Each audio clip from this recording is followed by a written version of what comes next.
अभिनंदन, आभार, आदर, नमस्कार। मैं कुंदन कुमार सिंह महामना एजुकेशन हब के इस वीडियो में आप सभी का स्वागत करता हूं।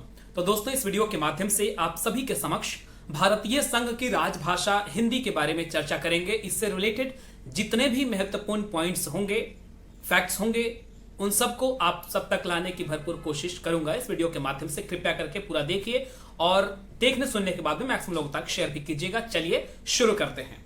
तो भारतीय संविधान के अनुसार भाग 17 के अनुच्छेद 343 एक के अनुसार संघ की राजभाषा हिंदी होगी, जिसकी लिपि देवनागरी है। ऑलराइट, फिर से दोहराता हूं। भारतीय संविधान के भाग 17 के अनुच्छेद 343 अनुच्छेद 343A(1) के अनुसार भारतीय संघ की राजभाषा हिंदी होगी, जिसकी लिपि देवनागरी है। ऑलराइट, अगले पॉइंट की तरफ बढ़ते हैं। संघ की राजभाषा हिंदी के रूप में इसे 14 सितंबर 1949 को स्वीकार किया गया था कि भारतीय संघ की राजभाषा हिंदी होगी। इसे कब स्वीकारा गया था? तो इसे स्वीकारा गया था 14 सितंबर 1949। ऑलराइट, इसीलिए 14 सितंबर को हम हिंदी दिवस भी मनाते हैं, आप सभी जानते होंगे। आगे बढ़ते हैं। भारत में सर्वाधिक बोली जाने वाली भाषा पहले नंबर की हिंदी है और दूसरी जो भाषा है वो है बांग्ला। तो भारत में सर्वाधिक बोली जाने वाली भाषा हिंदी है और दूसरी जो भाषा है वो है बांग्ला। ऑलराइट, आगे बढ़ते हैं। भारत की तेलुगु भाषा को इटालियन ऑफ द ईस्ट कहा जाता है। इटालियन ऑफ द ईस्ट किसे कहा जाता है? कौन सी भाषा को? तेलुगु भाषा। ऑलराइट, जो कि क्लासिकल लैंग्वेज में से एक है। 6 भारत में क्लासिकल लैंग्वेजेस हैं, जिसमें तेलुगु भी एक है और तेलुगु को इटालियन ऑफ ईस्ट कहा जाता है। रोमन सभ्यता से आप जरूर परिचित होंगे, इतिहास में बहुत पुरानी सभ्यता है, तो तेलुगु को इटालियन ऑफ द ईस्ट कहा जाता है। आगे बढ़ते हैं। पंजाबी भाषा गुरुमुखी लिपि में लिखी जाती है। आप सबको पता होगा पंजाबी भाषा की जो लिपि है वो गुरुमुखी है। ऑलराइट, और आप हमें इस वीडियो के कमेंट बॉक्स में बताइएगा कि गुरुमुखी लिपि को सिखों के कौन से गुरु ने, उनका क्या नाम था जिन्होंने गुरुमुखी लिपि बनाई थी। आगे बढ़ते हैं। संविधान के 8वीं अनुसूची में 22 भाषाओं को मान्यता प्राप्त है, जबकि जब संविधान बनाया गया था तो उस समय केवल 14 भाषाएं थी, लेकिन बाद में 3-4 संशोधन के अनुसार और भाषाएं जोड़ी गई रादर, और अभी फिलहाल 8वीं अनुसूची में 22 भाषाएं उपलब्ध हैं हमारे संविधान के। आगे बढ़ते हैं। राजभाषा आयोग का गठन 1955 में किया गया था, जिसके अध्यक्ष BJ खेर थे। ऑलराइट, राजभाषा आयोग का गठन 1955 में किया गया था, जिसके अध्यक्ष BJ खेर थे। ये इंपॉर्टेंट है नाम, BJ खेर, और राजभाषा का गठन 1955। ऑलराइट, आगे बढ़ते हैं। तो हिंदी दिवस को 14 सितंबर मनाते हैं और इंटरनेशनल हिंदी डे भी मनाया जाता है 10 जनवरी को। ऑलराइट, 10 जनवरी को इंटरनेशनल हिंदी डे भी मनाया जाता है। ऑलराइट, और अंतर्राष्ट्रीय मातृभाषा दिवस 21 फरवरी को मनाया जाता है। अंतर्राष्ट्रीय मातृभाषा दिवस 21 फरवरी को मनाया जाता है। आगे बढ़ते हैं। अंग्रेजी को नागालैंड एवं मेघालय में तथा उर्दू को जम्मू कश्मीर में राजभाषा का दर्जा प्राप्त है। अंग्रेजी भाषा नागालैंड और मेघालय में राजभाषा के रूप में गिनी जाती है और जम्मू कश्मीर में राजभाषा कौन सी है? उर्दू। ऑलराइट, आगे बढ़ते हैं। भारत के प्रथम राष्ट्रकवि मैथिली शरण गुप्त थे, जिन्हें आधुनिक युग का तुलसी कहा जाता है। तो भारत के प्रथम राष्ट्रकवि कौन थे? राष्ट्रकवि वैसे दिनकर भी रहे, लेकिन भारत के प्रथम राष्ट्रकवि का दर्जा किसे दिया गया? मैथिली शरण गुप्त को, जिन्हें आधुनिक युग का तुलसी कहा जाता है।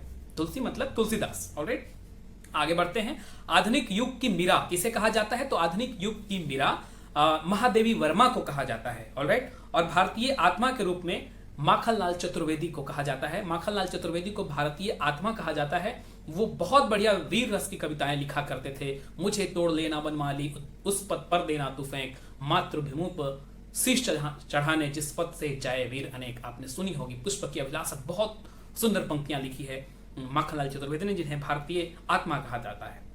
आगे बढ़ते हैं। संस्कृत व्याकरण के जनक कौन थे? वो थे पाणिनि। संस्कृत व्याकरण के जनक थे पाणिनि।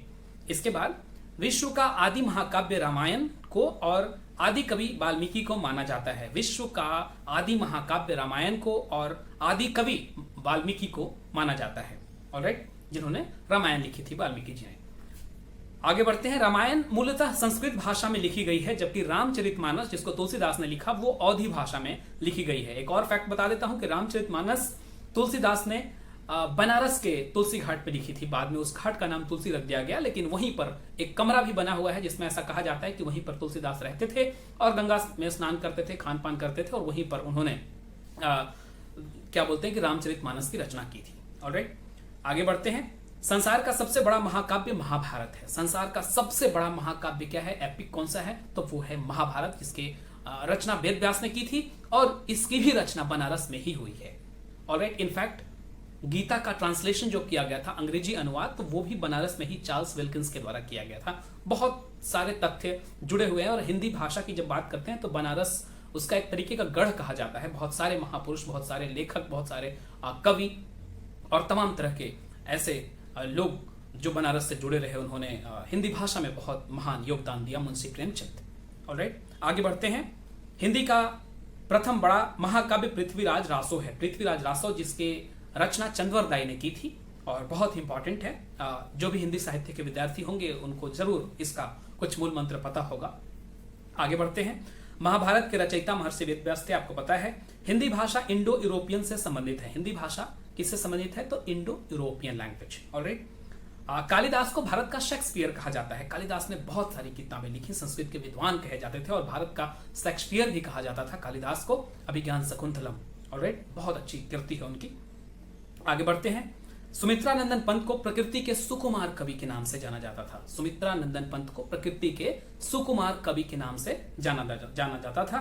इसके बाद इफ्लू इंटरनेशनल फॉरेन लैंग्वेज इंस्टीट्यूट है हैदराबाद में। ऑलराइट, तो इसे हिंदी में अगर बोले तो केंद्रीय अंग्रेजी व विदेशी भाषा संस्थान, जो कि हैदराबाद में है, जबकि इंस्टीट्यूट ऑफ एडवांस स्टडीज कहाँ है, ये है शिमला में। इंस्टीट्यूट ऑफ एडवांस स्टडीज ये है शिमला में। इसके बाद आगे बढ़ते हैं कि भारत का आइंस्टाइन नागार्जुन को कहा जाता है। नागार्जुन बाबा के नाम से भी जानते थे और भारत का आइंस्टाइन नागार्जुन को कहा जाता है तथा कलम के सिपाही मुंशी प्रेमचंद को कहा जाता है। ये भी बहुत इंपॉर्टेंट है, आप लोग जानते होंगे। इनफैक्ट मुंशी प्रेमचंद भी बनारस के ही रहने वाले थे। लम्ही उनका गांव है जो बनारस से महज 5 किलोमीटर की दूरी पे है। तो भारत का आइंस्टाइन नागार्जुन को तथा कलम के सिपाही मुंशी प्रेमचंद को कहा जाता है। इसके बाद है प्रथम हिंदू विधि निर्माता मनु थे। मनु जो थे, मनु को फर्स्ट लॉ मेकर कहा जाता है हिंदुस्तान में। ऑलराइट, देश का प्रथम विश्वविद्यालय नालंदा विश्वविद्यालय, जिसकी स्थापना कुमार गुप्त ने की थी 450 ईस्वी में, और वहीं विक्रमशिला विश्वविद्यालय की स्थापना पाल वंश के धर्मपाल ने की थी। ऑलराइट, और इन दोनों ही विश्वविद्यालय को डिस्ट्रॉय करने वाला कौन था, जलाने वाला कौन था, तो उसका नाम था बख्तियार खिलजी, जिसके नाम पर एक स्टेशन भी है पटना से थोड़ा सा आगे, बख्तियारपुर। आगे बढ़ते हैं। प्रथम हिंदी सम्मेलन भारत में 1975 में नागपुर में हुआ था। ये याद रख लीजिएगा, भारत में प्रथम हिंदी सम्मेलन कहां पर हुआ था, कब हुआ था, तो ये हुआ था 1975 में, 1975 में, और ये हुआ था नागपुर में। ऑलराइट, विश्व के वेटिकन सिटी में विश्व की सभी भाषाएं मान्य है। ऑलराइट, वेटिकन सिटी एक जगह है जहां पर विश्व की सारी भाषाएं मान्य है। और लास्ट पॉइंट बहुत इंपॉर्टेंट है, 6 क्लासिकल लैंग्वेज हिंदुस्तान में कौन कौन से है, इनको जानना हमें बहुत जरूरी है, ध्यान से सुन लीजिएगा। तो 6 क्लासिकल लैंग्वेज है, तमिल, संस्कृत, तेलुगु, कन्नड़ा, मलयालम, ओडिया। गिन लीजिए कौन कौन से हैं, तमिल, संस्कृत, तेलुगु, तमिल, संस्कृत, तेलुगु, कन्नड़ा, मलयालम, ओडिया। ऑलराइट, ये 6 भाषाएं हैं जिनको क्लासिकल लैंग्वेज का दर्जा मिला है भारत में, तो बहुत ही इंपॉर्टेंट है। आई होप ये वीडियो बहुत ही अच्छा लगा होगा आपको। कृपया करके इसे मैक्सिमम लोगों तक शेयर कीजिए। अगर पसंद आया तो लाइक भी कर दीजिएगा, और अगर इस चैनल को अभी तक आपने सब्सक्राइब नहीं किया है तो जरूर सब्सक्राइब कर लें। यंग लेडीज एंड जेंटलमैन, नमस्कार and all the best for your bright future. God bless you all the best.